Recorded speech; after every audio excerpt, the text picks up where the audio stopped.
مصری اہرام یعنی ایجپٹین پیرامڈز کو ہمیشہ سے حیرت اور تجسس کی نظر سے دیکھا گیا ہے۔ یہ کیسے ممکن ہوا کہ 3 سے 4 ہزار سال پہلے، جب ٹیکنالوجی ابتدائی مراحل میں تھی، مصریوں نے اتنی بڑی اور مضبوط عمارتیں بنائیں؟ اس راز کو سمجھنے کے لیے آج کل ماہرین مصنوعی ذہانت یعنی آرٹیفیشل انٹیلیجنس اور کمپیوٹر گرافکس کی مدد لے رہے ہیں، جو قدیم مصریوں کے تعمیراتی طریقوں کا عکس پیش کرنے میں کامیاب ہو رہی ہے۔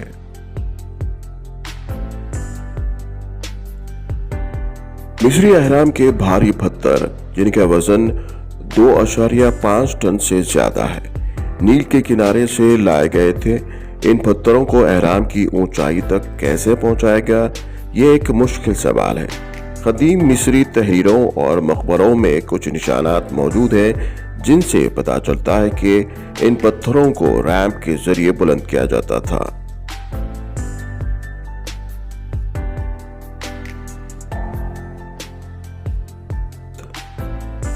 مصنوعی ذہانت آرٹیفیشل انٹیلیجنس نے ہمیں اہرام کی تعمیر کے مختلف نظریات کو متحرک انداز میں دکھانے کا موقع فراہم کیا ہے۔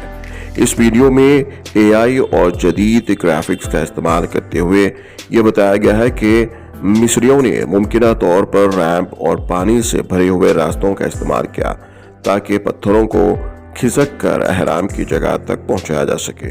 اس کے ساتھ کچھ ماہرین کا خیال ہے کہ ریمپ کو اس زاویے پر بنایا گیا تھا کہ پتھروں کو دھکیلنا اور اوپر لے جانا آسان ہو۔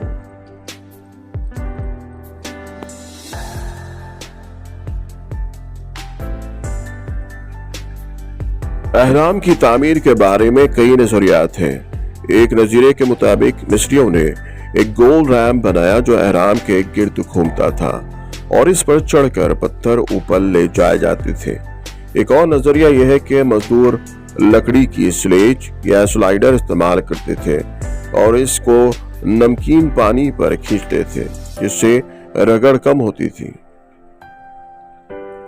آج کی ٹیکنالوجی جیسے اے آئی اور کمپیوٹر گرافکس کے ذریعے ہم نہ صرف اہرام کی تعمیر کا طریقہ بہتر طور پر سمجھ سکتے ہیں بلکہ قدیم مصریوں کے تخلیقی اور تعمیراتی کمالات کا اعتراف بھی کر سکتے ہیں۔ یہ ویڈیو ہمیں قدیم اور جدید دنیا کے ملاپ کا ایک دلچسپ منظر دکھاتی ہے اور یہ بتاتی ہے کہ کس طرح ہم آج کی ترقی کو ماضی کے معموں کو حل کرنے کے لیے استعمال کر سکتے ہیں۔